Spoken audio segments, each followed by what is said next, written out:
Hi everyone, Cindy Squirrel here. Well, I'm making rhubarb jam. So I've got my canner, and I don't know if you know what these ribs here are for on your canner, but you fill it up to that bottom line if you're doing the 250 milliliter jars, and you fill it up to that line if you're doing the 500s. And then that makes sure that when you put your jam in, it will cover it by at least an inch. Put the lid on because you don't want your water to be evaporating. And I've got my jars in there. And this recipe says it makes 6 jars, so always put an extra jar in, okay? And my rhubarb is cooking here. This was 4 cups of rhubarb, 5 cups of sugar, I know, and half a teaspoon of butter. And I just used my hand mixer to get out most of the big chunks. And when this is at a boil that I cannot stir down, I'm going to add my liquid pectin. And there's my liquid pectin sitting there ready, the scissors. I've got all my utensils here. Got my funnel, my ladle, my magnet, this thingy, which takes the jars out, my rings, and my new snap lids, which are Bernardin. And I got them at Giant Tiger this year. They're $4.95 now. Ooh, yikesers. So I think that if I turn the heat up a little bit, that should be ready to add the pectin. Now there is no water added to this. This is just rhubarb and sugar. Rhubarb has a large amount of water content in it. And it's just beautiful. Keep stirring it so you don't get any scorch marks. And of course, use a heavy bottom pot. If you didn't use a heavy bottom pot, then it would scorch so much easier, and then you've ruined your jam. Now, this recipe calls for the liquid pectin. I usually use the granules, but that's okay. And you squeeze it out, make sure you get every last bit of that pectin out of there. Stir it around, and you're going to let it boil for 1 minute. Now when you take your lid off, make sure you do this so that all the water condensation that's on the lid drips back into the pot. Otherwise you are going to get burnt. Just set that in the sink, a clean sink, until you're ready to use it. And now we're going to take out 1 jar at a time out of the canner. Now you can do this. I use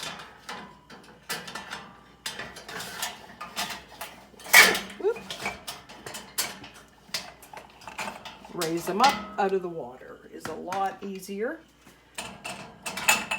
Tip them up. If there's any water left inside, on the joint of this, you roll it like that, and then that way you don't get burnt. Water goes back into the canner. Set your jar down close to your pot of jam. Okay, so let's see now. I've got it close to, I like it really close. I've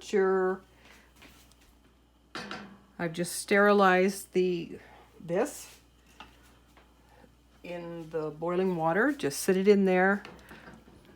In the canner, in the boiling water, sit it in there for a minute to sterilize it, and then you're ready to use it. Anything that's going to touch the food, make sure it's sterilized, okay? Now we are just going to scoop that full. You're going to leave we have foam. Okay, so the first thing is taking that foam off of there, which I just use a big spoon and you just skim it along the edge like that.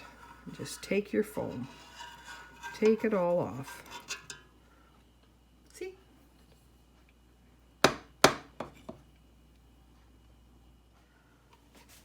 Okay, now we're just going to scoop in our nice hot jam into our nice hot jar. Now, back in the day when I was a youngin', Mom and Dad would put the lid right on there. They would clean the rim, put the lid on, and it would seal because you've got hot jam, hot jar. But we've learned now that we should still process them, and especially if you're going to sell them, you process them after back in the canner, okay? So I'm just going to finish up the rest of the jars and I'll be back. Okay, now you're not supposed to boil these anymore because boiling them makes the ring too soft, and it sometimes will melt it too much that you won't get a seal. So you just put them in the hot water for a minute. And while they're in the hot water, we're going to come over here, and this batch only made five jars. You're going to take a nice clean paper towel that's wet, and you'll need a cloth or something to hold on to. And you're just going to wipe all that jam that you've spilled off the ring here, off the rim of the jar, so that you get a nice seal. If there's anything there contaminating the top of the jar, it's not going to seal. You're going to have an air space there. So just clean those all up. And then with your magnet thingy, just take your lid and put it on.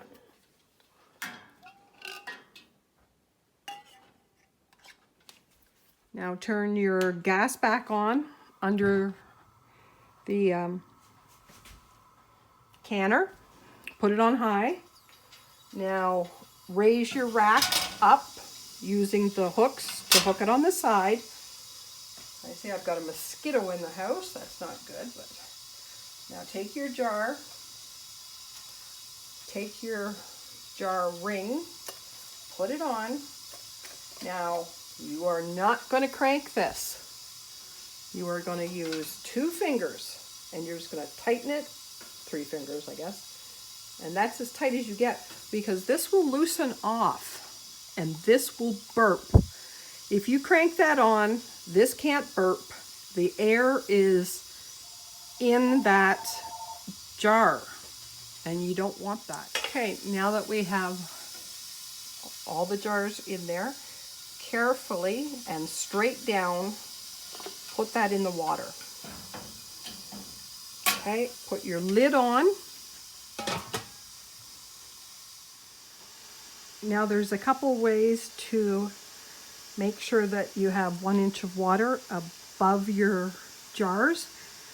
Because this is only 5 jars in here, if this was a full canner, it would have come up over the jars the right amount.